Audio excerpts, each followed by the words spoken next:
ọjọ́ àpín o bọ́nà bá jìnnà jìnnà àdópin o àti sáré àdópin aré àbàtìjìyà àdópin ìyá o àti sunsun àti kàn ògiri ó má ti gbẹ̀yìn kọ́ lọ́tẹ̀ ìmọ̀ o bẹ́ẹ̀ ni. ilé òní gbóná kárẹ̀ ní omi kálé ayé òní kóró kábà fífa ọ̀run o láyé náà la ó wà títà ó fi ṣẹ́gun lójú àwọn ọlọ́tẹ̀ ẹkún akọjá òkùnkùn ájúmọ́lẹ̀ fáwa ọmọ Yorùbá ọjọ́ ayọ̀ súnmọ́lé o.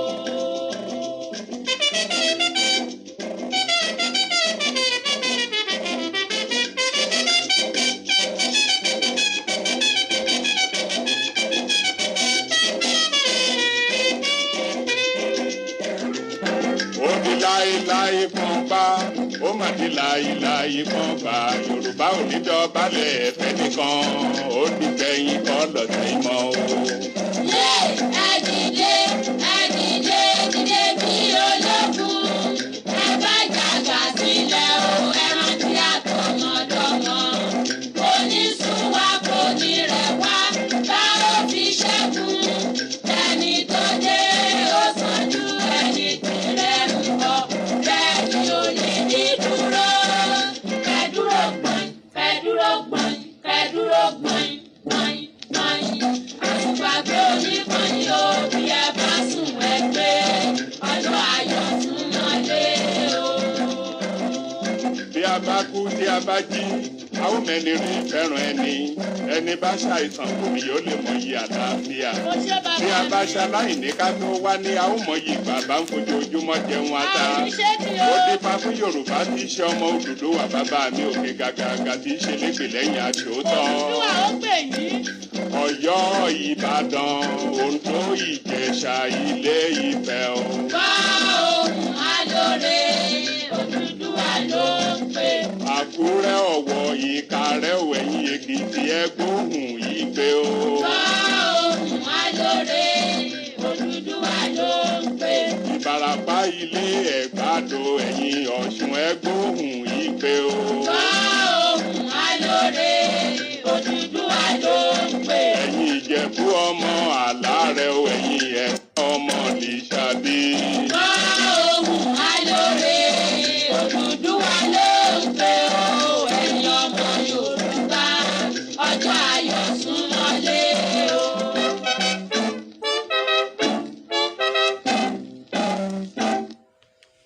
tó mo mà kó nílé mo kálejò mo kí lọ́kùnrin bẹ́ẹ̀ ni mo kí obìnrin mo kí ọmọdé mo kí àgbàlagbà onílé mo kágò kí n tó wọlé pé ewúrẹ́ tó wọlé tí ò kágò irú ẹran bí àdàmúso àgùntàn tó wọlé tí ò kágò irú wọn a máa dàmúso ni mo kí lọ́balọ́ba mo kí lóyèlóyè ní ilẹ̀ Yorùbá mo kí ládéládé gbogbo ọba Yorùbá pátá gbogbo yín náà ni mo kí o wípé kí adé pẹ́ lórí kí bàtà pẹ́ lẹ́sẹ̀ kí èjìgbà lẹ̀kẹ̀ kó pẹ́ lọ́rùn ọba mo súnmọ́ba níwọ̀n ẹgbẹ̀je mo jìnnà sọ́ba níwọ̀n ẹgbẹ̀fà torí pé àrọ́bàfín báyìí náà lọ́ba ń pa èmi ò sí nínú àrọ́bàfín mi ò sí nínú abáwọn bọ́ba ọba ló ba lórí ohun gbogbo mo wá kí gbogbo ẹ̀yin olólùfẹ́ mi káàkiri gbogbo ayé ẹ̀yin tẹ́ ń wò mí Nàìjíríà mo kí yín ẹ̀yin tẹ́ ń wò mí káàkiri African countries mo kí yín ẹ̀yin tẹ́ ń wò mí káàkiri gbogbo Yúróòpù Amẹ́ríkà Asia Canada káàkiri ayé àti Asian countries gbogbo yín náà ni mo kí o. Mo wá ṣe ládùúrà wípé ẹ kó èrè oko délé lágbára Ọlọ́run, ẹ ní kú sájò o. tó kí n tó máa bẹ́tò lọ lónìí bí mo ti máa ń sọ ní gbogbo ìgbà, ẹ wo bí tí wọ́n kọ subscribe sí, ẹ bá wa tẹ̀ fún ẹni tí ò bá ti tẹ̀ tẹ́lẹ̀. Bákan náà ni pé ẹ wo bí tí wọ́n fi àmì aago sí nì, kí ẹ bá wa tẹ̀ yẹn náà. Ìdí tẹ́ fi máa tẹ̀ bí aago ni wípé òun ni wọ́n ń pè ní notification bell. Ìgbàkígbà tí n bá ti ju fídíò síta, bí mi ò pin dọ́dọ̀ yín, ẹ̀yin ó ti rí notification pé Bàbá Gbàgede Ìmọ̀ tún ti dé ta o. Èmi ọmọ yín náà rèé, Bàbá Gbàgede Ìmọ̀ Aláwìyé Adébáyọ̀ Sàbúrì, ọmọ bàbá tíṣà lábẹ́kúta. Mo kí yín káàbọ̀ lẹ́ẹ̀kan sí sórí ètò Bàbá Gbàgede Ìmọ̀ láti iléeṣẹ́ Bàbá Gbàgede Ìmọ̀ TV. Ibẹ̀ láti mú ọ̀kan òjọ̀kan ètò wá fún yín ní agbára Ọlọ́run láìpẹ́ yìí.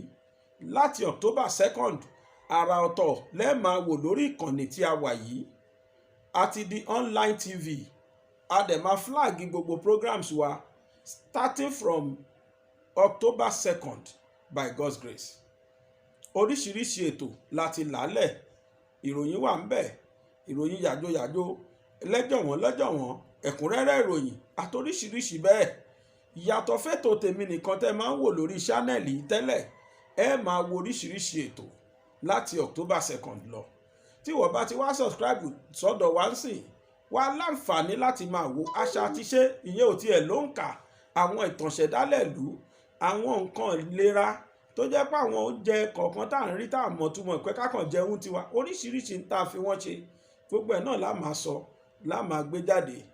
Ẹ̀yin tẹ́ bá wá fẹ́ polówó ọjà, mo fọlọ́n búra pé tí ẹ bá wa dòwò pọ̀ lórí ṣánẹ́ẹ̀lì yìí Bàbá Gbàgede Ìmọ̀ TV, ẹ lè kábàámọ̀ láéláyé, nítorí pé a ti di full blown online TV báyìí. tó ká má sọ iléyá, ká má sọ dìlé pẹ́, ká sì má bòpò lọ́lẹ́ olóró. Ẹ jẹ́ ká gbé agbada kaná lónìí, ẹ jẹ́ àjọ sóúnjẹ tòní aládùn ni. Bákan náà ni pé ẹ jẹ́ àjọ gbé ọkọ̀ tòní sí ojú agbami. Èbúté ayọ̀ náà ni ètò tèmi ó sì já wa sí lágbára Olódùmarè. Ìròyìn ayọ̀ náà lákùú máa gbọ́. Gbogbo ẹ̀yin tí ẹ̀ ń ṣe Yorùbá Rally nílùú òyìnbó, òṣùbà mi rè fún gbogbo yín. Gbogbo ẹ̀yin tí ẹ kì í ṣe ọmọ àlè Yorùbá tẹ́ ń jáde, tẹ́ ẹ ráyè jáde tẹ́ ẹ sì ń jáde, ẹ kéré oko délé lágbára Ọlọ́run. Ẹ̀yin tó hùn kẹ́ jáde náà tó jẹ́ pé bóyá ṣẹ́ ló ń da yín dúró, mo kí ẹ̀yin náà, mo lù yín lọ́gọ̀ ẹnu. Ǹjẹ́ jẹ́ mọ̀ pé ihun tí Yorùbá Nation ń ṣe díẹ̀díẹ̀ yìí ó ti ń kan àwọn ará abí lára. Lánàá òde yìí ó ní mo gbé fídíò kan jáde tí mo sọ pé ọmọ Yorùbá wọ́n béèrè fún nǹkan 6 gbáko lọ́wọ́ ìjọba tó wà lóde yìí. Àwọn ọ̀wà tí àwọn Yorùbá Nation máa ń wù yìí ní UN, aṣọ ń dẹ́rù bàjọba tí ń bẹ lóde, àwọn òkúkú mọ̀ pé àwọn ń rí. Níṣe ni wọ́n ṣe bíi pé they are unconcerned, they are less concerned. Àṣẹ ń tà ń ṣe ń dùn wọn, aṣọ ń bà wọ́n bíi bọ́ǹbù ló ṣe rí fún wọn. Bí orin tí ó ń ta akọ ní orin tá a gbọ́n sí lẹ́nu Ògúndé tó ní kò ní sú wa, kò ní rẹ̀ wá lágbára Ọlọ́run, tó lọ́jọ́ ayọ̀ ti súnmọ́lé. Òdodo ní ọjọ́ ayọ̀ yìí ti súnmọ́. Èmi ti rí i pé ọjọ́ ayọ̀ yìí ti súnmọ́lé ní agbára Olódùmarè. Kíbo ni mo what am I driving at? Níbo ni mò ń bọ́pò lọ? Ṣàdédé ni mo rí ní àná. Nítorí pé àwọn ọmọ Yorùbá wọ́n gbé placard, wọ́n ń pariwo, wọ́n sọ pé ìjọba yìí ó ṣe báyìí, ó ṣe báyìí.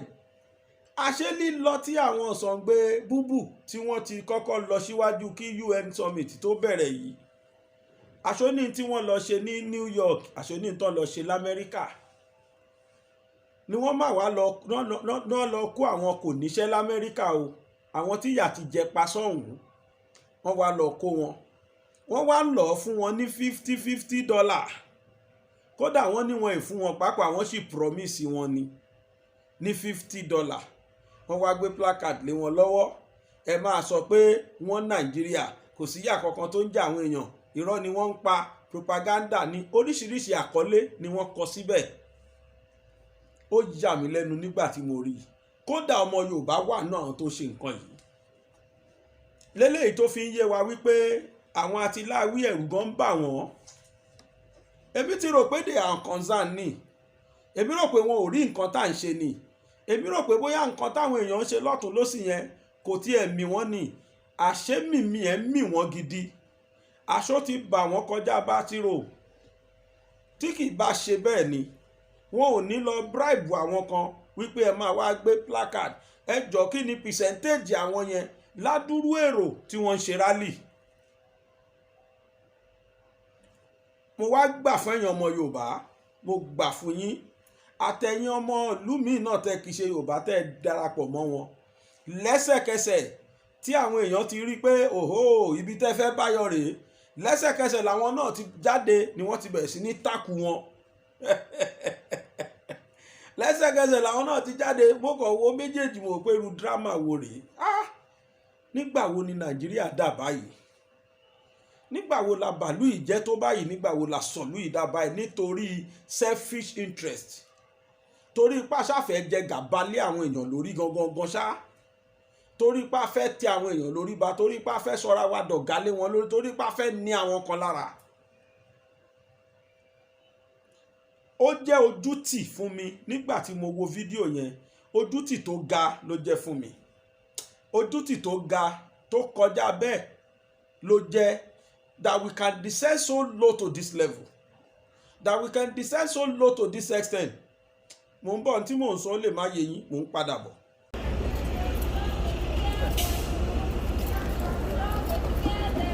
Okay. One Nigeria. One Nigeria. One Hold on. Nigeria. One Nigeria. One Nigeria. One Nigeria. Stronger together. Stronger together. Stronger together. One night. Stronger together. Stronger together. Oh. One Nigeria.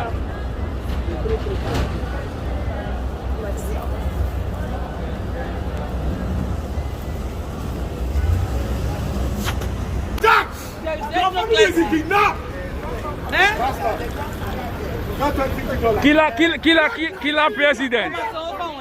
Wọ́n máa sọ fún wọn àyà wọn pé wọ́n ṣe Nàìjíríà náà. Wọ́n àyà wọn ni ẹ̀ tí wọ́n ṣe Nàìjíríà. Fake Nigeria. Fake Nigeria.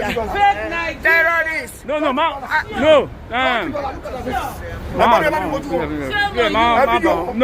bá wọn sọ. Fake Nigeria. Fake Nigeria. He said that he just told her that he wanted her family to get rich. He said that. Referendum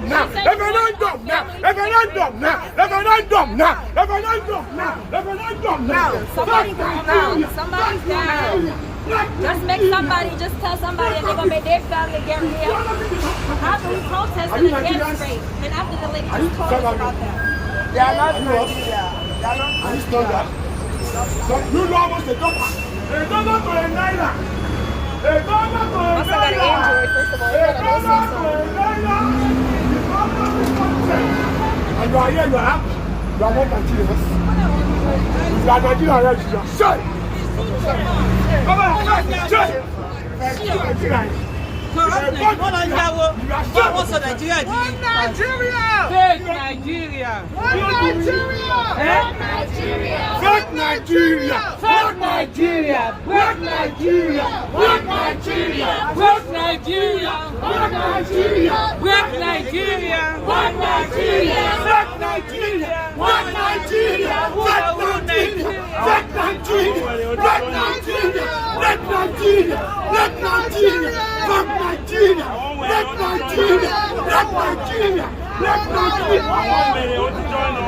Àwọn aṣèré wà ń bí o, wèrè wà ń bí o, olóbùkọ alápàkan wà ń bí o, apààyàn ó ti gba $20 olóṣì, wèrè, elébi náà, olóṣì, ebi náà, ọlọ́tọ̀wọ́ fún wọn ni ọlọ́yà wọn ni. Ọlọ́yà wọn ni. Wọ́n lọ rẹ́ǹtì wọn ni. Eléyìí tó ń yàyàn kiri yìí bí ọmọdé yìí. Ṣé ló ń yà yín ló ń ya ọmọdé yìí? Tó yà mí. Kò sí nǹkan tó máa ṣe mí. ìgbà tá a sí Nàìjíríà ṣé pé Kò wọ́n tí ẹ kó ṣe yẹn. DSS wa. Greater is he that is in me. Wo ni? Yàmú dáadáa. Greater is he that is in me. Just made him say that. She just comes on that her whole family's gonna get raped. Great Nigeria. Great Nigeria. Great Nigeria. Talking about Nigeria, they're getting raped. Raped allowed him to sing. Her whole family's gonna get raped. So how would you have the audacity to say that about rape?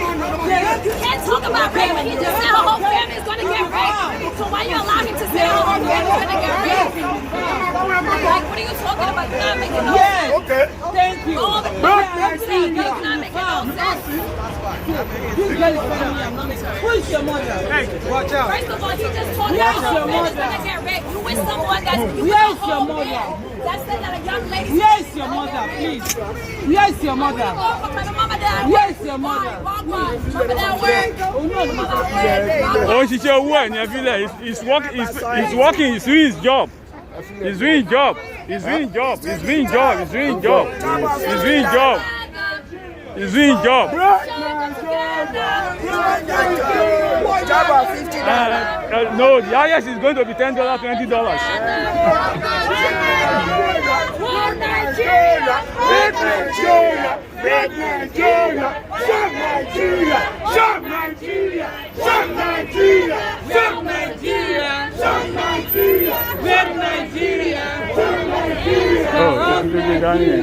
Great Nigeria. Shut Nigeria. Great Nigeria. One Nigeria. One Nigeria. One Nigeria. Nigeria is not going to be one. It's not going to be one. You know, the current president, the people in the cabinet, they are killers. They are killing people every day, every damn day. The terrorists, the Fulani people, they are killing people every day, kidnapping people, demanding for millions of money, and killing. And this president didn't say nothing. And you want the country to be one? No, it's not possible. We cannot be one. We cannot be one. Why are you killing people for? Need the help. That's why we out here. They got to do something. You can't just let the people get killed up. Yeah. They will just kidnap you. You can't work on this. They will kidnap you, demanding millions of money from you. If you don't pay the money, they kill you. Is that a country? And you want to turn a country of ethic? Black Nigeria. We have a more than 100 languages, 1,000 languages, and you want to turn the country to one religious country. Just one Muslim in the country. No, we are not Arab. You can't turn the country to that. And you say one Nigeria. What kind of one Nigeria is that? One Nigeria. Shut Nigeria. One Nigeria. Shut Nigeria. One Nigeria. Shut Nigeria. Shut Nigeria. One Nigeria. Shut Nigeria. One Nigeria. Shut Nigeria. I hope they will get one of your family, they will get him kidnapped in Nigeria. I hope that. I hope so. Shut Right. Nigeria.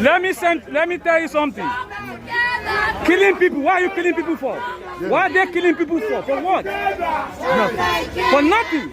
You just kidnap the person and get killed of it because you want to rule the country. Is that how the Trump did? If the Trump wants to stay in the power, he will kill everybody. Nigeria is a lawless country. America is not a lawless country. As you are saying here now, say in my country, Nigeria, you will see the police started shooting everybody staying here. You are rally, you are doing rally now. The police just come to you and kill everybody. Nigerian police. They will just get secret police to come and spray everybody and kill everybody. Is that a country? Shut Nigeria. One Nigeria. Shut Nigeria. Strong together. We got together. Stronger together. Nothing common. Stronger together. Nothing common. Stronger together. Shut Nigeria. One Nigeria. We got together. Stronger together. We got together. Stronger together. We got together. Stronger together. Nothing common. Stronger together. Nothing common. Stronger together. Stronger Nigeria. Stronger together. We got together. Stronger Nigeria. Weaker together. Stronger together. Nothing in common. Strong Nigeria. Weaker together. Strong Nigeria. Weaker together. Strong Nigeria. Weaker together. Nothing in common. Stronger together. Nothing in common. Stronger together. Weaker together.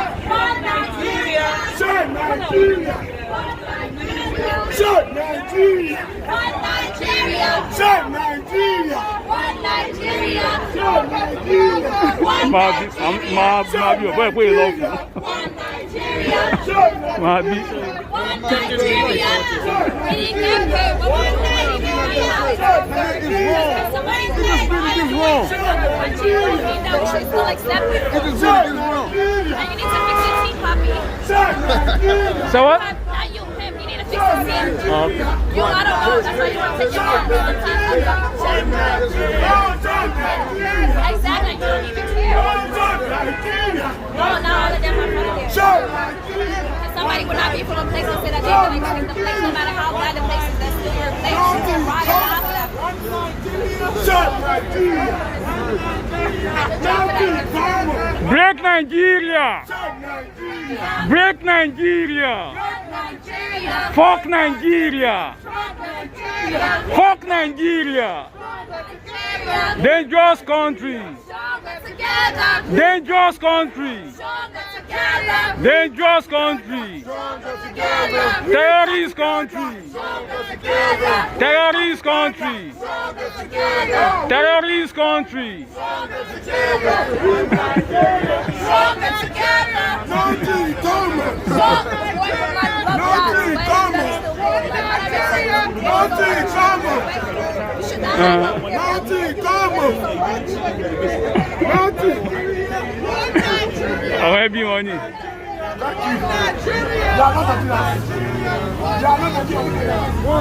Lóòfin Haúsá ló ń sọ bílẹ̀ kí jára wa.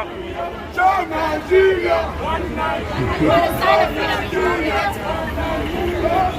Nigeria. One Nigeria. Show Nigeria. If you want to travel to Nigeria now, your life is not safe. Your life is not safe. Because you cannot predict. He may be kidnapped, he may do anything for you. It's a bastard country now. It's a dangerous country. If they think you got money, they kidnap you. Yeah. If you don't pay them the money, they may demand $10 million from you. If you don't pay it, and if you be an opposition to the president party, you are going to be killed. Okay, man, this is rubbish.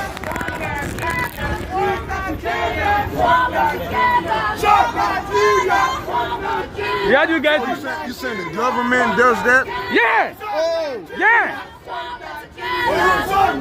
We gotta get rid of the government. yeah. Your secret police, they send the secret police after you. If it don't come after you and get rid of you. A lot of things are happening in that country. A lot of things are happening in that country. I don't know. Hey, Femi.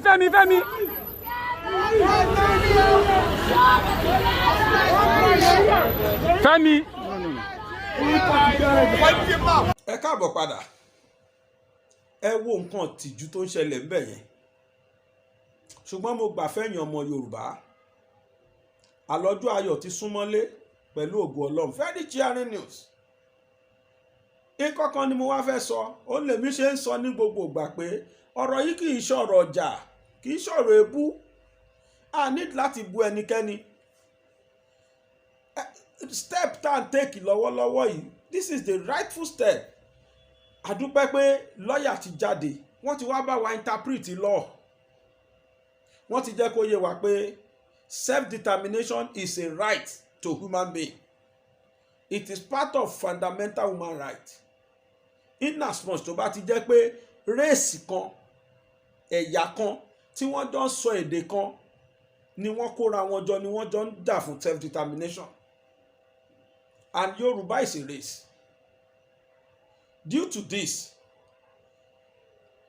self determination is right for Yorùbás fún àwọn ọmọ ọkọ Yorùbá tó bá nígbàgbọ́ sí gbogbo wa lè sùn ká dojúkọ bìkan náà ká doríkọ bìkan náà yẹn dá mi lójú a sì rí nínú àwọn Yorùbá ara wọn làwọn tẹ ọdọ mi ò lè fi bẹ́ẹ̀ bá àwọn tí wọ́n gbé placard fún tí wọ́n ń ṣe bẹ́ẹ̀ ẹni mélòó ló lè afford $50 lójúmọ́ nú wọn torí tí kì í bá ṣe bẹ́ẹ̀ ni what is $50 tí wọ́n máa fi $50 bẹ̀yìn pé kẹ́ ẹ ta future yín because kódà ní ìbẹ̀rẹ̀ pẹ̀pẹ̀ mo ní ọ́díò kan bí mo fẹ́ kájọ gbọ́ ọ́díò yẹn obìnrin kan tí wọ́n lọ bá lára àwọn tí wọ́n lọ bá obìnrin yẹn ni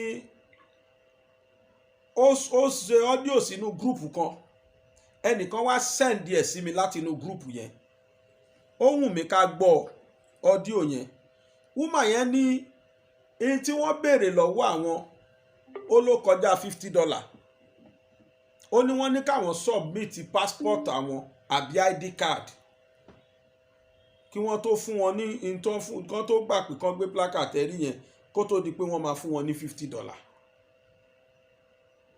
ok ọ́díò yẹn ni mò ń bọ̀ ẹjẹ́ àjọgbọ́ ẹ kúlé ẹ kú àsìkò yìí ẹ máa gbọ́ wúmà yẹn ẹ jẹ́ ká fara balẹ̀ wọ́n invite mi gan nǹkan tó ṣẹlẹ̀ ni pé wọ́n ní $50 1 hour for 3 hours and ẹni yẹn ò mọ̀ pé àwa wọ̀nyí wọ́n bí wa rí ọmọlúàbí Odùduwà làwa so àwa wá pretend bẹ́ẹ̀ ni pé kò yé wa ó wá ní ó ní $50 ní ó ní wọ́n fún un ní contract yẹn pé kò ń ṣe bẹ̀tí nígbà tó di àná kìíní yẹn wá dìjà àwọn ọmọ Nàìjà tán gbà láti bá ṣe ó wá dìjà láàrin wọn kí ló fi dìjà láàrin wọn àwọn búbù sọ pé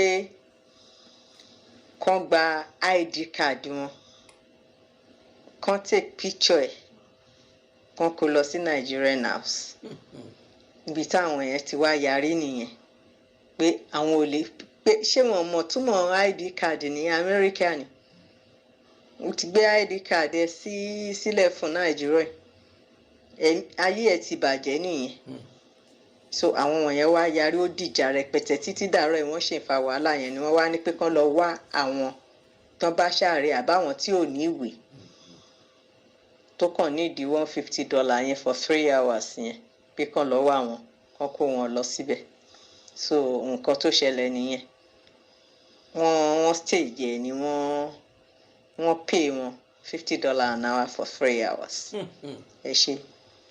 ṣe ti gbọ́ báyìí $50 per hour 3 hours péré náà fi tàgbésí ayé wọn wákàtí mẹ́ta ni wọ́n fi tàgbésí ayé wọn ni wọ́n fi tàgbésí ayé ọmọ wọn ni wọ́n fi ta future wọn ni wọ́n fi sọ pé kí wọ́n máa pa Yorùbá ni wọ́n fi ta ìran wọn just 3 hours ṣùgbọ́n inú mi dùn wípé gbogbo wàhálà wọn lórí pé kí wọ́n lè truncate effort Yorùbá people tí wọ́n ń ṣe agitation yìí tí wọ́n ṣe self determination tí wọ́n call fún rightful things pé kó ṣẹlẹ̀ inú mi dùn pé àwọn èèyàn jáde lẹ́sẹ̀kẹsẹ̀ láti lọ kántà tó ń ṣe yẹn wọ́n kántà iná ó kọjá bẹ́ẹ̀ tẹ́yìn balẹ̀ ṣé Yorùbá ní tí ọmọ bá lóun gbọ́gbọ́n kúkú ìyá ẹ̀ náà tọmọ bá lóun gbọ́gbọ́n kúkú nú ẹ̀rùn ìyá rẹ̀ náà gbọ́gbọ́n sísin sípàdò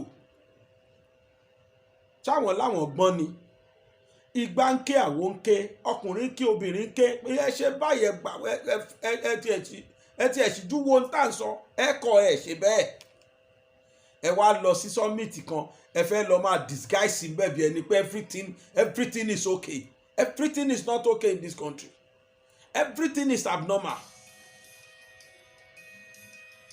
every blessed thing is abnormal in this country everything is not okay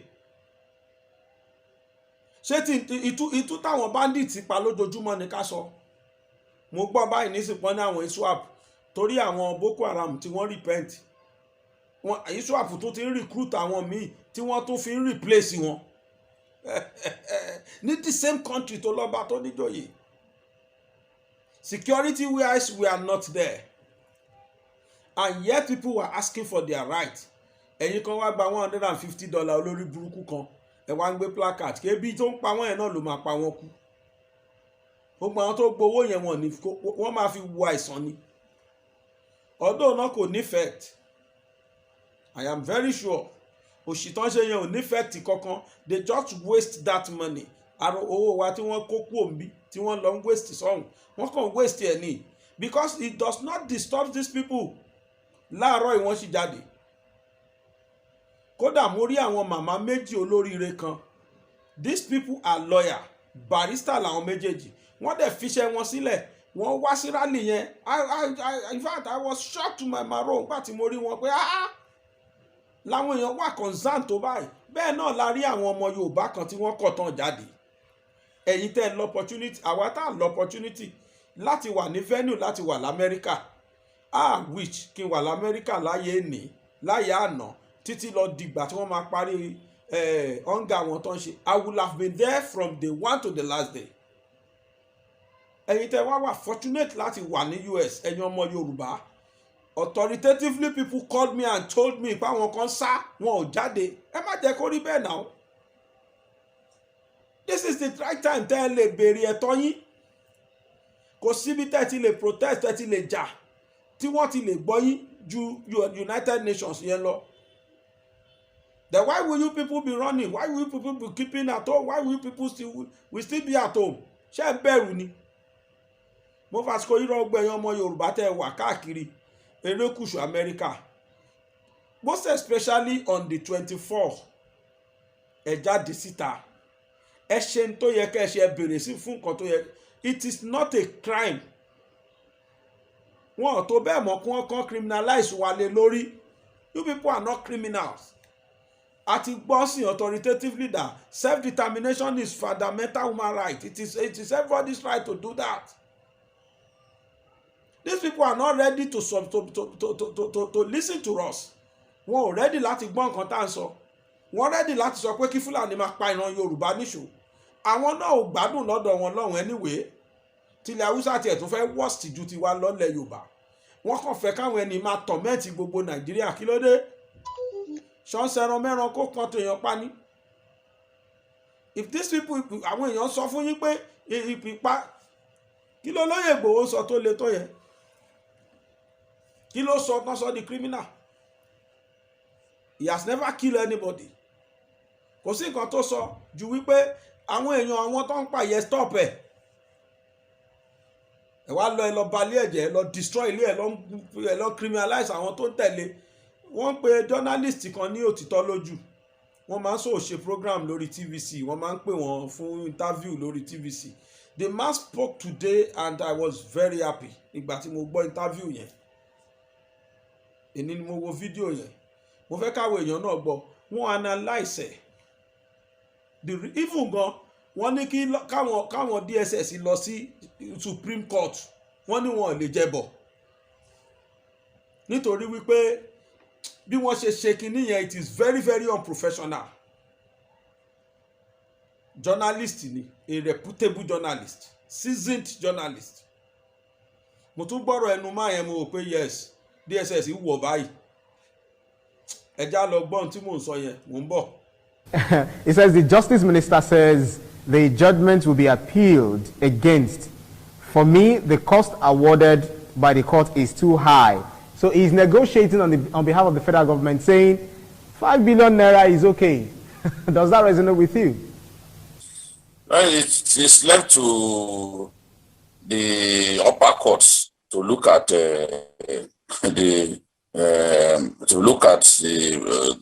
what's awarded against the government and determine whether it's too high. Don't forget, it's also asking the courts to compel the federal government to apologize to him and return the items that they took away from his house, including his passport, his jewelry, his phones, and other things. So it's up to the upper courts to determine the right amount of money to pay. But if you look at the way similar cases had gone, you will be compelled to believe that even at the Supreme Court, the government will find it difficult to win this case. The government has said it will appeal the judgment of the Oyo State High Court, which awarded 20 billion in damages in favor of Mr. Sunday. Counsel, Mr. Igboho's counsel, said this is a matter involving the death of some person, saying appealing such case could or would be insensitive. I'll be asking whether you share the same view, alongside the question from Mr. Fabian Akaize, who is trying to see whether the federal government would comply. Yeah, they have no choice. We have no choice than to comply. The truth is, when you bear in mind the behavior of the security agents on that day, the willful destruction of property within its residence, how do you explain just simply destroying vehicles that you found in his premises? How do you describe that? Just everything on site. There's no way that can be justified. Get hold of the target. Take him into custody. You don't have to destroy things that you found in his home. Otitoloju is a seasoned journalist. Ẹgbẹ́ àwọn nǹkan tí wọ́n sọ lórí ọ̀rọ̀ bọ́n ṣe destroy Ilegboho lórí ọ̀rọ̀ ìdájọ́ 20 billion. Kò sí escape route fún DSS lé lórí. What has the man done wrong? Ó láti wá padà gbọ́ ìpè self-determination is even a right. Kò ń sọ̀rọ̀ terrorism mọ́. And I have one very good news tí mo fẹ́ break in bí ní agbára Ọlọ́run. Àwọn ìlànà ọmọ Oòduà wọ́n sọ̀rọ̀ ní èní pé kí gbogbo Yorùbá ẹ túbọ̀ kún fàdúrà pé ní agbára Ọlọ́run ní láìpẹ́ yìí lórí olóyè Sunday Igboho ní Benin a máa gbèsè ayọ̀. Mo mọ̀ pé níbi tán bọ́rọ̀ dé kan tó sọ bẹ́ẹ̀. Ẹ̀kọ́ ti fojú múmu hàn. Everybody ti rí i pé kódà the whole world knows now that ìran kan ló fẹ́ máa kóran kan lẹ́rú Nàìjíríà. Ìran kan ló fẹ́ sọ ìran kan dẹrú. Nínú fídíò tí mo show fún wa lánàá, ẹ̀rí àwọn Northern Elders Forum ẹgbọ́n tí wọ́n sọ lẹ́nu tí spokesman wọ́n sọ wọ́n dẹ̀jọ́ plan ẹ̀ ni wọ́n mean ẹ̀ tó sọ yẹn. Wọ́n rí Yorùbá wọ́n rí wa bí ìgbà pé èèyàn gbọmọ ọ̀dọ̀ sílé tó jẹ́ àjòjì la jẹ́ nínú ilé bàbá wa nínú ìlú wa. Jẹ́jẹ́ la dẹ̀ jókòó kí wọ́n tó wá dà wá papọ̀. Yorùbá ti ní administration ti ẹ̀jẹ̀ jẹ́ tẹ́lẹ̀ tá ń run kó tó di póyìnbó dà wá papọ̀. A ti ní administration ti wa tẹ́lẹ̀ tá ń run kó tó di pé àwọn náà ni wọ́n wá pa wá pọ̀. Àdẹ sọ pé àbá wọn ṣe àwọn ni wọ́n sọ pé dandan sẹ́ àfi káwọn kó wa lẹ́rú nínú ìlú bàbá wa. Àwọn màmá méjì wọ́n yà mí lẹ́nu gan nígbà tí mo rí wọn nínú àwọn tí wọ́n ṣe rálì yẹn láti fi yé wa pé everybody nísìn ló ti ṣe tọ́sẹ̀. Everybody ló sọ pé enough is enough.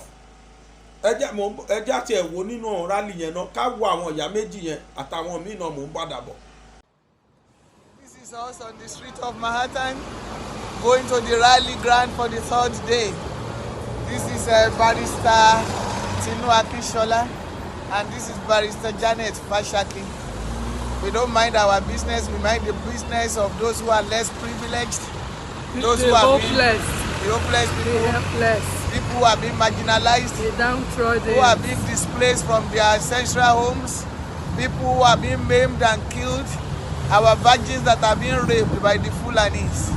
We cannot keep quiet and be thinking of making $90 an hour and not give up the time to come and rescue the helpless. To come and speak up for the world to hear us. And our voices. And our voices to be heard. And we are grateful to God that it is being heard. Amen. That Buhari himself is releasing a report about us. That the Speaker of the Nigerian House àwọn ọ̀ràn Fúlàní Gbajabiamila Gbajagbaja. He's also talking about us. Let it continue. The world is talking about what we are doing. United Nations is taking action. Canada is taking action. Let the world know we are leading. We want our own self-determination from the contraption called Nigeria, where we are being marginalized, where our people are being killed. Our fathers cannot go to the farm. If you plant, they will bring cows. If you don't plant, you can't even go there. Farm products. Yes, our economic strangulation is what they want to give us. Whatever they don't kill with AK-47, they want hunger and debt to kill. Because if they put ransom of 15 million and they negotiate to even whatever million, you don't have it in your bank, they have to borrow. So if you never even had 1 million in your life, how are you going to pay back? The Iforo is what will kill the person. But in the name of our God, we send the same thing back onto them. Back to them. In the name and all of their Jesus. Sympathizers. Any Yoruba that is sympathizing with the Fulani, may they go the way the Fulani are doing to our people. In the name of Jesus. In the name of Jesus. We're on our way now. We don't want to be So shall late. it be. Peace Bye. out. Peace. Pray for us. Peace. Okay,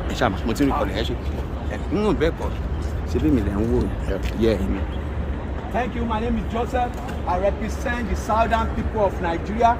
Okay, under Ninas, we out here for the 76th General Assembly session where we are expecting the world leaders. We've been out here since last week, Tuesday, September 14th. We're going to be out here till this Friday, September. Thank you. This is not a protest. Okay, or you can call it a non-violent protest. We are out here to rally. For self-awareness. The rally self-determination. We are rallying against the terrorist president of Nigeria.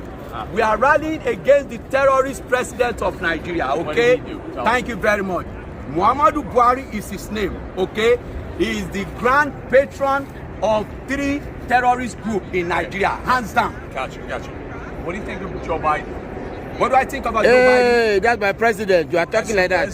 He's my president. Well, I'm here to rally against Buhari. So far, Joe Biden is my president. It's Joe's time. It's Joe's. So Biden, tell me about Biden. You like? Thank you very much. As a matter of fact, I'm Joe. Joe is my namesake. Okay, he's a fine, man, and I think he's trying his best. Trust me, I'm not going to lie to you. Presently, I have not been following national news in America that much. Trust me, I'm not going to lie to you. I've not been following. Right. So because I've been very involved you want me to come? Nigerian affairs. Joe, I want your buddy. But I think Joe Biden is trying his best so far. You like Joe Biden? I like Joe Biden. Yeah. He's my man. How come? He's my president. He's my president too, but what do you like about him? All right, the press people are here covering us. We didn't see our people. This is our time to shine. This is our time for limelight. We got to come out and let the world know that Buhari is a terrorist. I don't hate nobody. Hate is not in my dictionary. That's what you like. I like both, but you see the approach of both givers. Yes. During the pandemic, what is?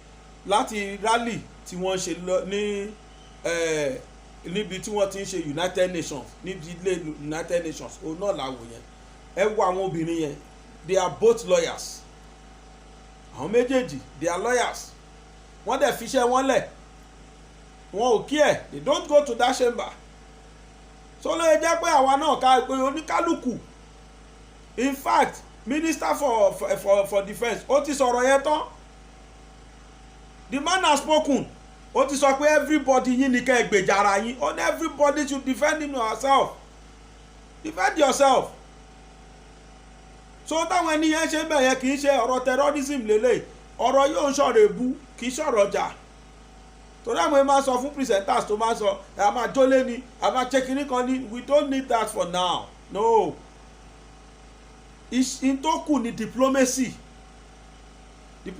òun la máa fi jàjà yìí diplomacy ni Yorùbá máa fi gbára ẹ̀ lóko ẹrú àwọn nǹkan tó yẹ kó ṣe we are contacting lawyers now and they are advising them now what to do ibi tọ́rọ̀ wà nìyẹn. Let them contact lawyers, let lawyers give them systematic procedures kí wọ́n dẹ̀ follow it strictly before you know it. Orúkọ tó bá wù wọ́n kí wọ́n pe Yorùbá kí wọ́n pa àwọn tí wọ́n ń béèrè fún self determination, they should name them, give them any names they want. But the only thing is ìtẹ́mi mọ̀ ni pé ìjọba tó wà ń bẹ̀ yìí, in fact culpable homicide tí wọ́n ṣe yìí, genocide tí wọ́n practice yìí, ó máa dópin jọ kan. I know that for sure. Kíní yẹn dẹ̀ ń bá wọn òun náà ṣe ń lọ plan pẹ̀lú àwọn kan $150. Can you imagine? Olóṣèlú náà dẹ̀ support wọn, wọ́n á support. Yes, olóṣèlú á support because nǹkan tó lóṣèlú ń rí ó kọjá bẹ́ẹ̀. Lánàá nínú nǹkan tí wọ́n béèrè ó ní pé kí wọ́n cancel 1999 constitution. 1999 constitution yẹn pé olóṣèlú, most especially those that are in the Senate. Lẹ́ni mo ń bá sọ̀rọ̀ yìí, Rosa Sokorocha, senator láti Imo State, the man was asking pé 33 million naira tí wọ́n ń gbà ó ní kò tó mọ́.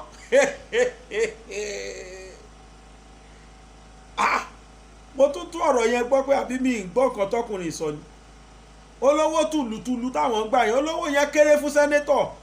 Olóhùn pé senate pé ká ṣòfin kan kó kú jẹ́ pé senator kan ló máa represent state kankan kówó yẹn lè tó àwọn pín. Ìtọ́kàn olóṣèlú nìyẹn, owó tó ń pín ní kí ló kàn wọ́n pẹ̀lú pé wọ́n pààyàn kan wọ́n pààyàn kan, kò sí tó kàn wọ́n. Bó tiẹ̀ tí n kò jẹ́ parí àwọn kan tí wọn ò kí ẹ̀, àwọn kan wà tí wọn ò kí ẹ̀ lórí tó ń gbà tí wọ́n ń sòdodo, àwọn kan wà bẹ́ẹ̀. Bẹ̀tẹ̀ àwọn kan wà tó yẹ pé kò sí eléyìí tó kàn wọ́n pẹ̀lú owó tẹ̀gbé owó ìwé wọn payín wọ́n bá payín tán kò sí tó kówó yẹn sá ti máa lọ fáwọn. Ní tí ò wáyé wọn ni pé ẹni tí wọ́n bá gbé nínú wọn á mọ bó lọ̀rọ̀ kù sí, á mọ bó lọ̀rọ̀ kù sí. Tàbí ẹni tí wọ́n gbé fámìlì ẹ̀, ẹ wo ọmọkùnrin tí wọ́n gbé ní NDA. Mo gbàgbé láti show fídíò ẹ̀ fún wa lánàá. Àwọn àmì torí pé ó jẹ́ ara wọn, àwọn àmì Nàìjíríà wọ́n ja ìjà yẹn ó kọjá bẹ́ẹ̀. Àjàyè ni wọ́n fi ṣe torí pé life báyìí ni wọ́n rọ ọmọkùnrin yẹn gbé padà wá sí barracks. Odindi major, for you to know the kind of insecurity, the level of insecurity in this country. Wọ́n wọlé, wọ́n pa major kan, wọ́n pa majors méjì, wọ́n dẹ̀ tún gbé major kan lọ ní Nigeria Defence Academy. Can you imagine that level of insecurity? Ogun tó ń kó ológun fún rẹ̀, ogun tó ń kó jagunjagun fún rẹ̀, kí lọ́mọ ìlú lásán wá fẹ́ ṣe? Àwọn bandits dẹ̀ là ń sọ yìí o. Confidently wọ́n wọ army barracks, wọ́n dẹ̀ kó ológun, wọ́n lọ dọ̀yàhá ológun. Yorùbá ní àjòjì tó wọlé tó wọ̀lú, àjòjì tó wọ̀lú tí ó wá náwó sí sàárè àfọ́jú, wọ́n ló lọ́wọ́ onílé nú ni, ó lọ́wọ́ onílé nú ni. It is still beyond imagination ká gbọ́ pé bandits kan wá lórí láyàláyà. Ṣé wọ́n mọ irú level of security tó wà ń bẹ̀ yẹn ni? Definitely there is a breach of security nínú bẹ̀. Ẹnìkan ti wà tó ti fún wọn lọ́wọ́. Báyìí ni bàbá ìlà máa ń gba ibi báyìí ní kẹ́ ẹ bá wọlé, tọ̀hún ti sílẹ̀ gan wá pa. Nígbà dẹ̀ tún máa escape ibẹ̀ ni wọ́n bá escape. Ṣé yẹn làwọn aráàlú wa máa sọ pa ní security? Nígbà yìí pé ká máa bẹ lọ́wọ́n Olódùmarè ọba wa. Pẹ̀lú ẹ̀ náà the government of the day does not have time for anybody. Wọ́n ríro. They are moving around as if everything is normal. Even Yorùbá tó wà láàrin ìjọba wọn pàápàá gan kò kí ẹ̀ kò dá sọrí. Ṣebí Fẹ́mi Adésínà lárí tó múfù lọ tó múfù bọ̀ tó ń ṣe bí ẹni pé kò sí kankan torí pé ó wà ń jọba. Whereas tí ó bá sí ìjọba òun náà máa wà náà tó máa sọ̀rọ̀. Níjọ́ wọn bá gbé fámìlì wọn kan, níjọ́ yẹn ló dá mi lójú pé ojú wọn máa là. Nígbà wọn Fúlàní òkú mẹ́ anybody, àwọn tó ń wọlé gbọ́ba. Àmọye ọba náà ti pálẹ̀ Yorùbá nílẹ̀ Fúlàní Haúsá lọ́wọ́ sí, àmọye ọba tó ń wọlé gbé, ìtọ́ máa pánu wọn wá pàdánù, ìtọ́ dẹ̀ máa gba aṣọ, ìtọ́ máa gba ránṣọ́ọ̀mù wá gbà á. Níbi tí ara bíi tí wọ́n ti láyàdé tí wọ́n ti gbalẹ̀ dé sí ní Nàìjíríà tàláwà yìí. bẹ́ẹ̀ lẹ wá lọ ń bùkù lẹ lọ fi $150 bribe àwọn kan máa gbé placard kan máa sọ pé everything is normal nílùú tá a wà ṣé ìlú yìí afọ́jú mọ̀ pé everything is not normal nílùú tá a wà yìí afọ́jú mọ̀ pé there is no security in this country ẹ tójú ẹ̀fọ́ ó mọ̀ pé there is no security àwọn ọ̀nà tá à ń gbà tẹ́lẹ̀tẹ́lẹ̀ tẹ̀rú ò lè bàyàn tí ò sí any problem ó ti di nǹkan tá a lè gbà mọ́ sí kò sí state kan tán exonerate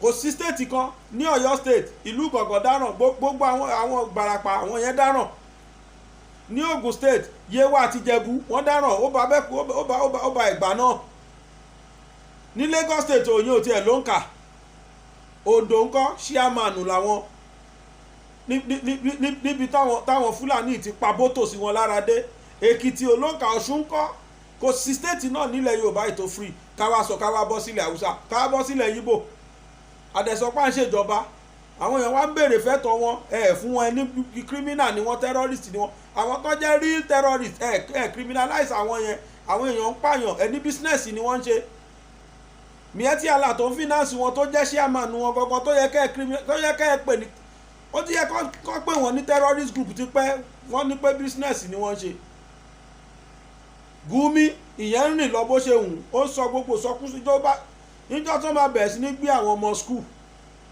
níjọ́ tó máa bẹ̀rẹ̀ sí ní gbé àwọn ọmọ school Gumi ló ni mo kọ́ gbọ́ lẹ́nu ẹ̀ the bandit will soon graduate ìtí mo sọ bóyá April or May ló sọ ọ̀rọ̀ yẹn the bandit will soon graduate they will be kidnapping students now in order to collect enough money from parents the next thing kò tójọ́ méjì síjọ́ mẹ́ta tó di pọ́n bẹ̀rẹ̀ sí ní gbọ́ àwọn polytechnic ní Kaduna from there oríṣiríṣi náà ń gbé mọ́yé 100 of millions tí wọ́n gbà lọ́wọ́ parent àwọn ọmọ polytechnic wọ́n pa 6 nù wọn ìlú tàdé wàyí náà ni everything is not normal èèyàn kan wá gbé placard kan máa sọ pé there is no problem in Nigeria one Nigeria kódà ó ga o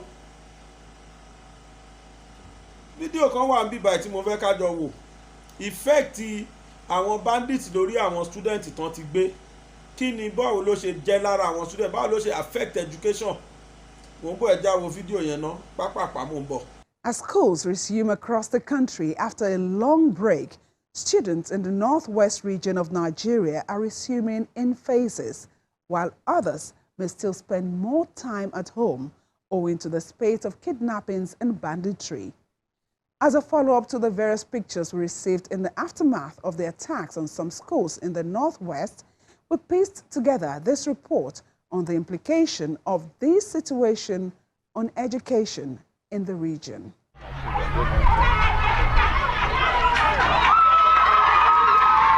Parents jubilate at the arrival of their children, abducted students of Greenfield University in Kaduna State who were freed from captivity.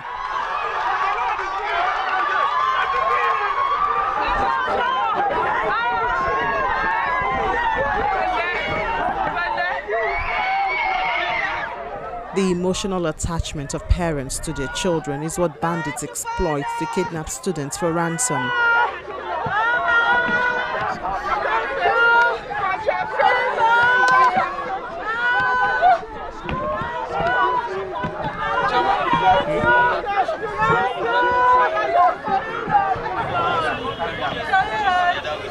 It's okay, calm down. Yeah? After the abduction of 276 girls from the government secondary school in Chibok, Borno State in 2014, attacks on schools and abduction of students by armed men have grown in number and spread across the northern parts of the country. According to a recent report released by the United Nations Children Education Fund, UNICEF, there have been about 20 attacks on schools in 2021, leading to the abduction of 1,436 children. The report cited 16 deaths and more than 200 children still missing.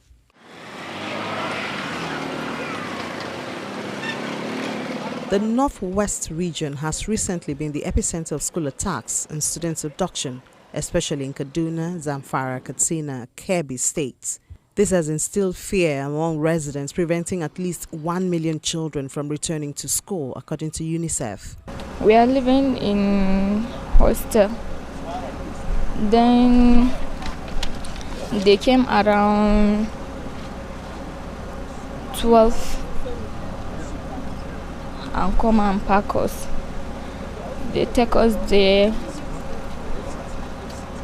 We don't know even the place, but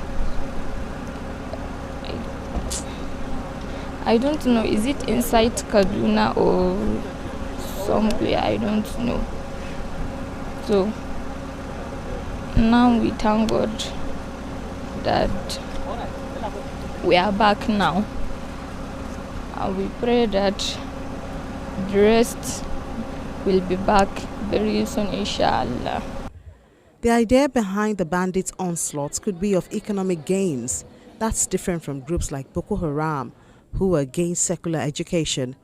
However, the activities of both groups are having a devastating effect on education in the North region, a worrisome situation for many. This war that we are fighting with bandits, kidnappers, and terrorists is a full-blown war. We have lost so many people in Kaduna State, in Northwest, and in Nigeria. The statistics or the data can hardly be correct because of the high number of people that have been killed. Therefore, the military should engage these bandits and kidnappers very well. And to add to it, the police should go into more intelligence in the society, both in the afternoon and at night, to collect this intelligence and move ahead of these criminals. So it is something that the state, the federal government can go into it.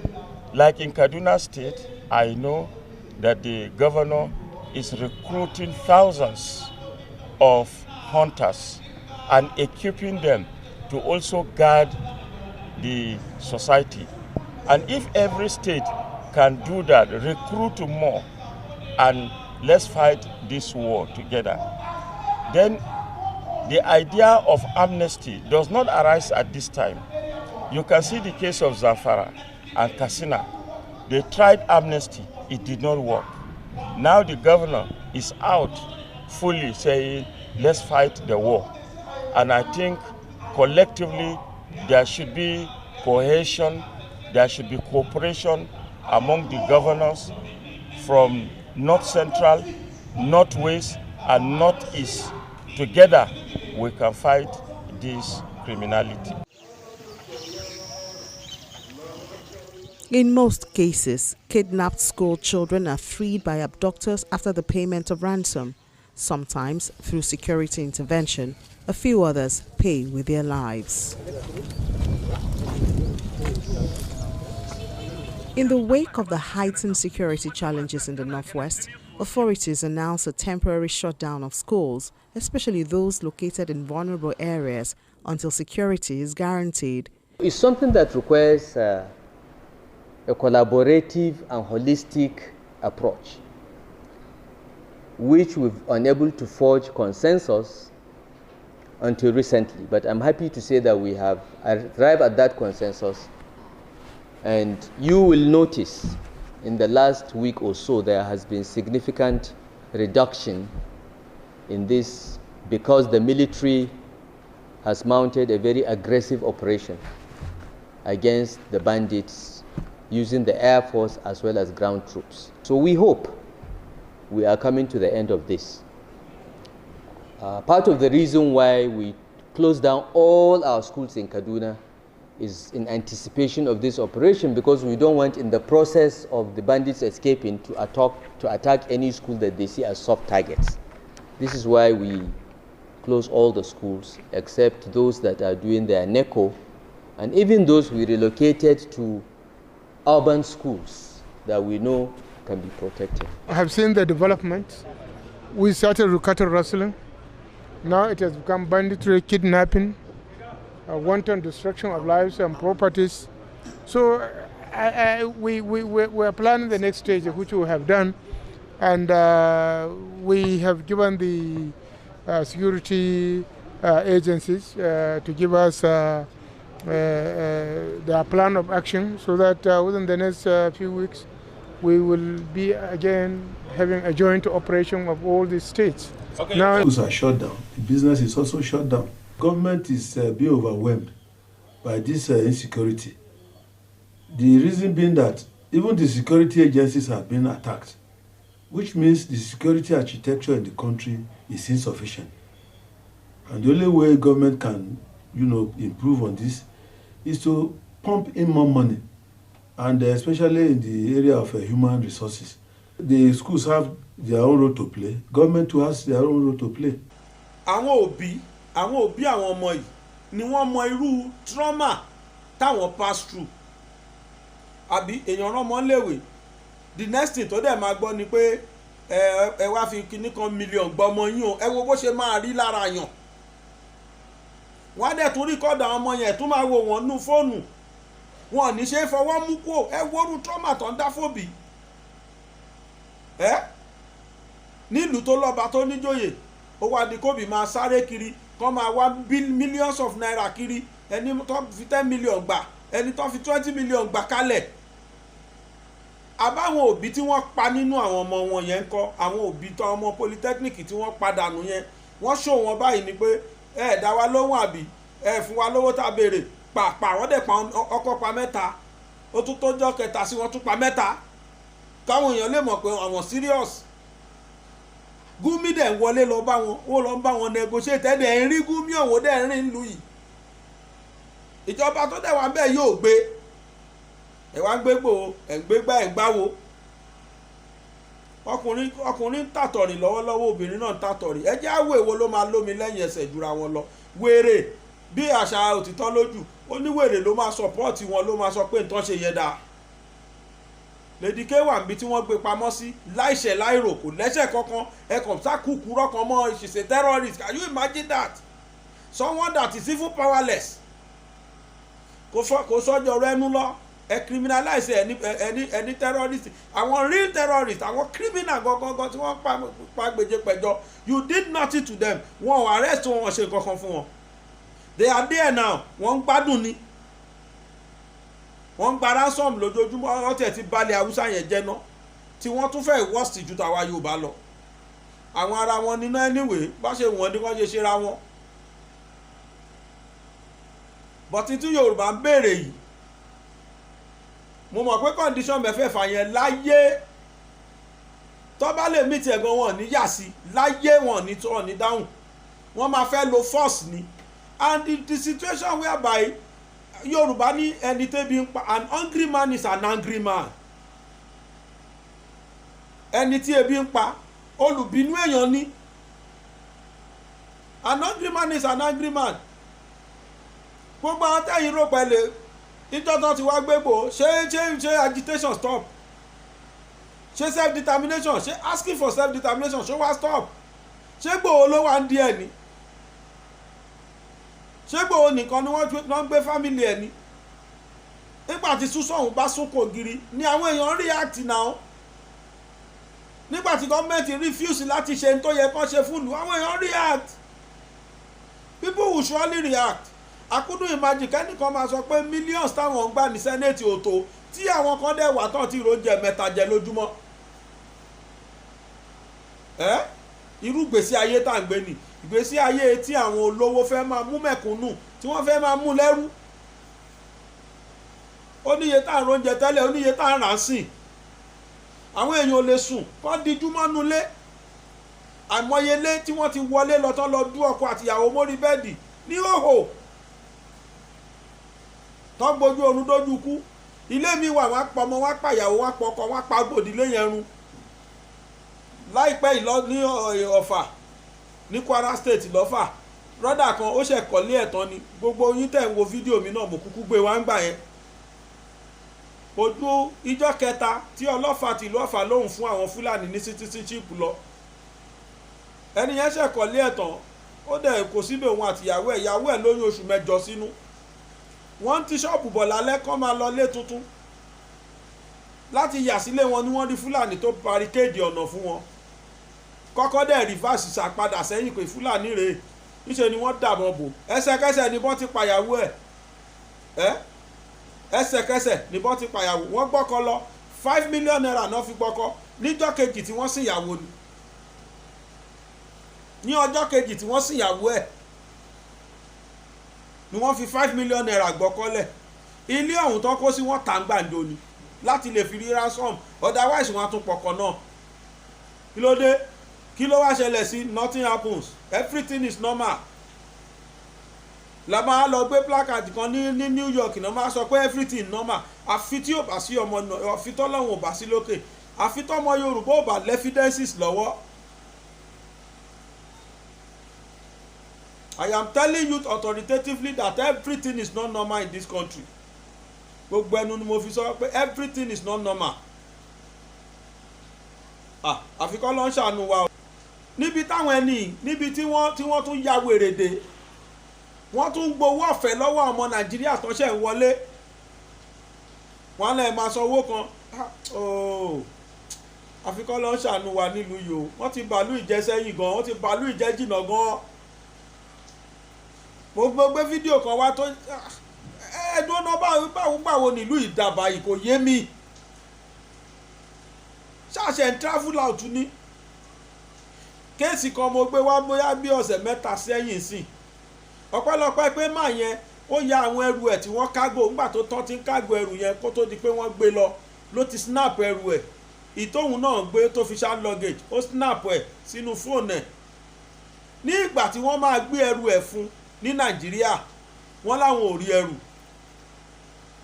yálà ìyẹn declare ẹrù ẹ̀ ó declare missing wọ́n náwọn ó dé ṣe bet kò rẹ́rù tiẹ̀ ó dẹ̀ lọ bá yálà ìwọ́n ní kó bá rí àwọn abáwọn arrange fún ó ní lóru láago 2 lóru ni wọ́n pe òun pé ẹrù ẹ ti dé wá gbà ọlọ́lọ́run ló ní kó má lọ láàrin òru yẹn nígbà òdíjọ́ kejì tó débẹ̀ ní wọ́n bá arrest ẹ̀ ni wọ́n lẹ́rù tí cocaine wà nú ẹ̀ ló gbé ó lóun ò gbẹ́rù oní cocaine lóòótọ́ o táàgì òun rè àmọ́ kì í ṣe báàgì tòun lélẹ́yìí ọpẹ́lọpẹ́ kọ́mọkùnrin yẹn snap báàgì ẹ̀ ó snap ẹ̀ náà fi ẹrù tóun rè ẹ̀ wò ẹrù tóun gbé kúrò lọ́hùn rè òun rè tóun snap pẹ̀lú ẹrù òun tóun gbé kúrò lọ́hùn rè ó lọ́lọ́ fi yọ ọmọkùnrin yẹn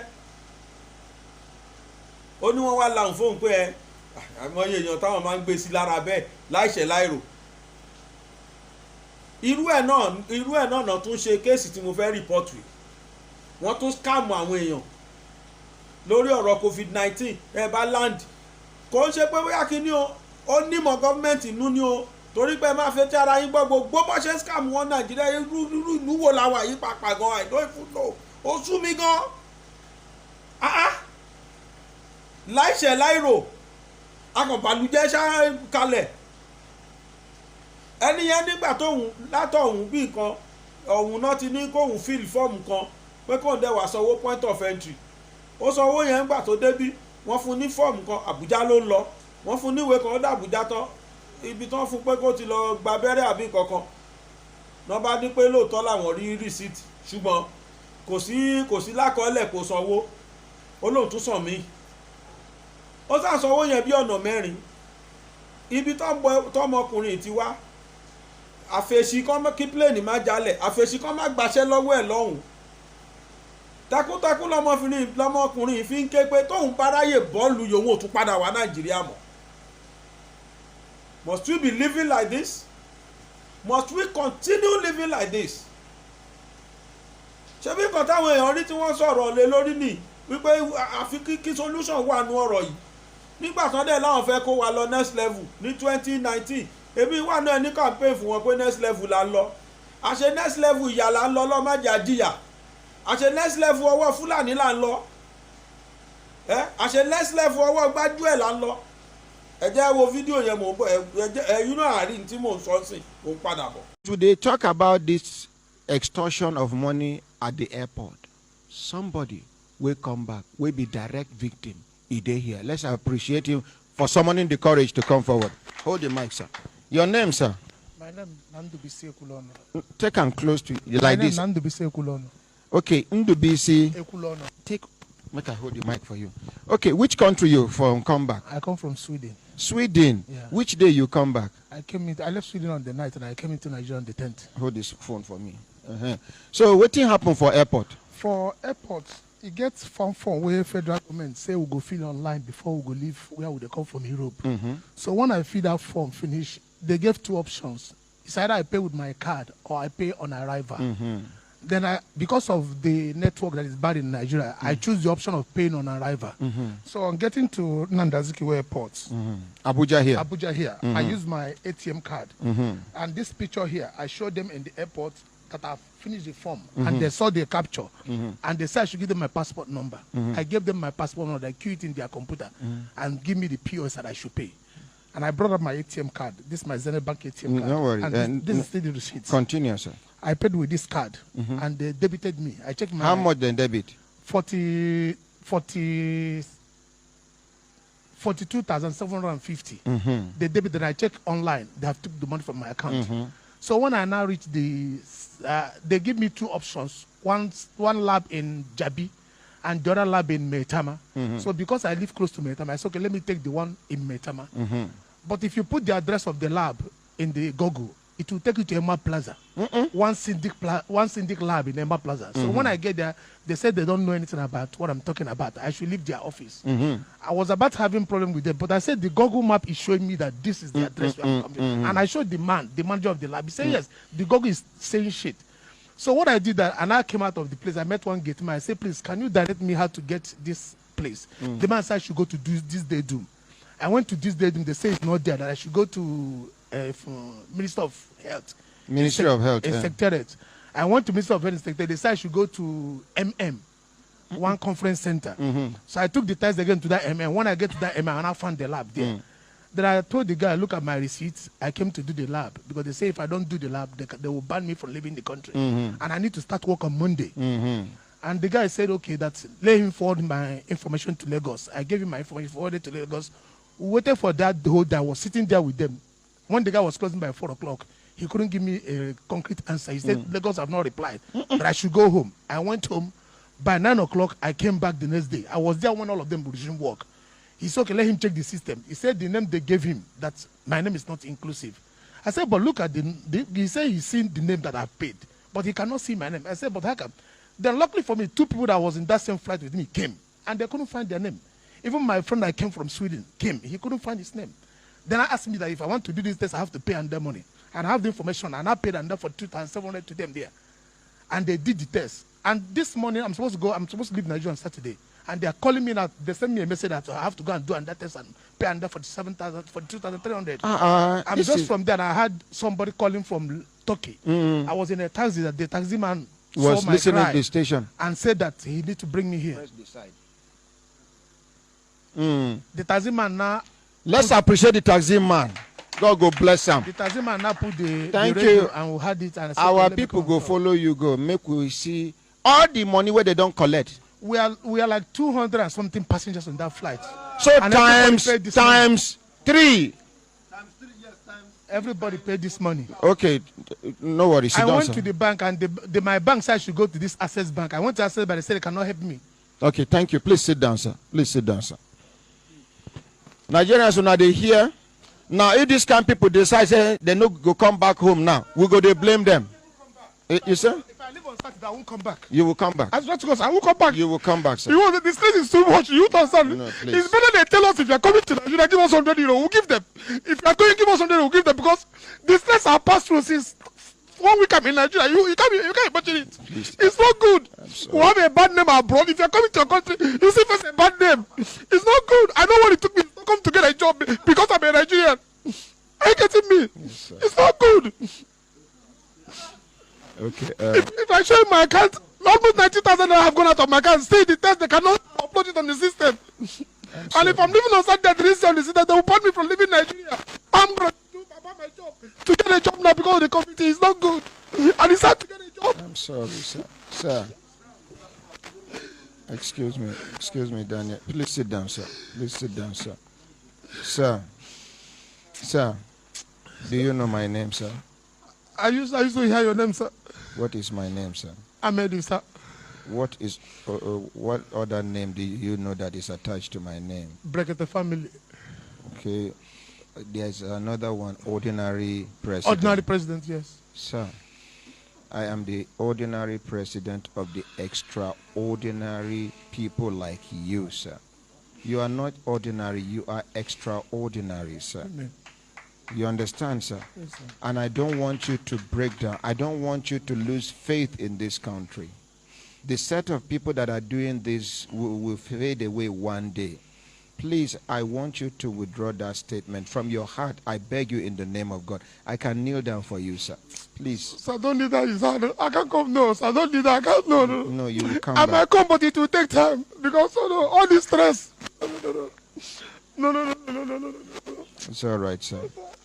Daniel, quickly, please. Let's save time. My uncle in Nigeria, he don't stay very long for America, so he didn't get American passport. He tell me on his last visit, he said when he come Nigeria, he rather use his American passport, apply for Nigerian visa, come, then go back. Because Than to use his a own Nigerian passport to come back. Because whenever I come here, they respect him, they treat him properly, and they don't take advantage of him. Okay, you see? It's just like one joke with somebody, they tell me, I don't know whether not true.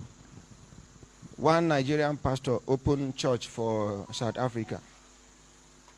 That thing where then they preach here, where they make them sell market. That your visa will be out this year. That your visa for South Africa. You know they struggle to go to America. You know they struggle. So which visa? They look at. What are we saying?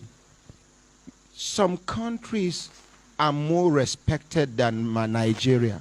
Some African countries, as a Kenyan, you command respect. As a Cameroonian, you command respect. As a Ghanaian, you command respect to the extent that Nigerians now are impersonating as Ghanaians. To the extent that we are impersonating as Nigerians, people from Niger. This is unacceptable. This is unacceptable. Sir, I feel your pains. And if you decide not to come back to Nigeria, so be it, sir. It is your right. It is you that is facing what you are facing. God will not allow them to sack you from your work. Amen. Because it is not easy. Many people don't lose their jobs. You have to be very effective before your company will retain you abroad after this COVID. Exactly, sir. We are like 5,700 workers. We are just like 700. 5,000 was sacked. And among the 700 were retaining, I was among. Are you getting me? And it took me time to get the job because I'm a Nigerian. Because I have that identity as a Nigerian. Even a Rwandan will get a job before you. And these people that, you know, in every aspect of life, you are better than them. Just because you are carrying that passport as a Nigerian. To get a job will be hard. So how can I lose my job just because I came into Nigeria? My problem is not the money, but the money is when I'm leaving the airport, they might ban me not to leave. Sorry. Please, Federal Competition and Consumer Protection Commission, I want to beg you over one thing. Sir, please, I want you and your team members to escort this man and see to that he gets justice today by the grace of God. Okay. Agreed? Agreed. tẹ̀lé ọmọkùnrin yẹn ṣe ń sunkún ọpẹ́lọpẹ́ àwọn àjọ tó dìde mọ́ yìí ọpẹ́lọpẹ́ àwọn association yìí tí ó bá sírò àwọn association yẹn ń bẹ̀ tọmọkùnrin yóò bá ṣọ́ra bóyá bí máa gún sí padà rè bóyá kò ní lè lọ Nàìjíríà kò ní lè kúrò Nàìjíríà yìí mọ́ ibi iṣẹ́ tó ti ṣiṣẹ́ lọ́hùn àwọn ẹbí ẹ̀ tó wà lọ kò ní lè lọ bá wọn mọ́ ẹgbọ́n tó sọ pé tóun bá ti lè tuyọ̀ lù yìí òun ò tún padà wà Nàìjíríà yìí mọ́ ṣé káwá lajúlẹ̀ kan bá lu ìjẹmọ́ wa lórí báyìí ni ọmọdé ò safe àgbà ò safe ọkùnrin ò safe obìnrin ò safe wọ́n wá sọ di ẹja lẹja ń jẹ sanra Ọlọ́run á mà ṣàánú wa àfikọ́ Ọlọ́run Elédùmarè ṣàánú wa o ṣiríṣiríṣiríṣi là ń rí torí ẹ̀ ni wọ́n jẹ́ fẹ́ kí open grazing kúrò nílùú náà ṣe fẹ́ kí wọ́n ban open grazing ló ṣe ń ká wọn lára náà ṣe ń japoró kiri open grazing rọ́lẹ̀ ń pa ẹ̀lẹ́ torí pé wọ́n ti mọ̀ pé bẹ́ẹ̀ làwọn ti ń bá dàlúrú mo fẹ́ fàsìkò ìkí Lagos State Governor Sanwó-Olú láti bí ọ̀sẹ̀ tó kọjá òun làwọn Lagos State House of Assembly ni wọ́n ti buwọ́ lu banning of open grazing ṣùgbọ́n mo láyọ̀ láti sọ fún wa pé lọ́wọ́lọ́wọ́ mo ń bá yín sọ̀rọ̀ yìí gọ́fúnà Lagos State náà ti wá buwọ́ lù finally, that is to say ó ti di òfin ní Lagos State. Mo wá bẹ̀ yín Lagos State government ń tẹ́ ẹ ṣe yẹn bá wa tẹ̀lé ẹ tẹ̀lé káwọn ará Lagos State náà lè free, Kogi State náà buwọ́ lù tiẹ̀, Kọ́yọ̀ State náà buwọ́ lù tiẹ̀, nípa gbogbo oníkálukú bá buwọ́ lù tiẹ̀. Ibi tí Fúlàní tí wọ́n fẹ́ kẹ́ran gbà lù nílẹ̀ Yorùbá a máa wò ó àìmọye state nílẹ̀ Haúsá pàápàá tó ti ban open grazing, kì í ṣe ilẹ̀ Yorùbá nìkan, kì í ṣe ilẹ̀ south east nìkan mọ́. àìmọye àwọn Haúsá àwọn northerners náà tó sọ pé àwọn náà ti ban open grazing. Lagos State sign tiwọn náà báyìí lágbára Ọlọ́run, wọ́n tún wá propose 21 years imprisonment fún Fúlàní tó bá ti gbámú báyìí kó tún da ẹran láàrin ìlú àbò wá lọ sápamọ́ sínú igbó kan lóhùn ṣe herdsmen, tó bá ti gbámú 21 years imprisonment. àrètí Ògùn State àrètí Ọ̀yọ́ kẹ́yìn náà buwọ́lù àtàwọn ìlú tó kù náà kó dòfin lágbára Ọlọ́run bó dẹ̀ ṣe máa rí nìyẹn. Gọ́fúnà Sanwó-Olú mò ń padà bọ̀.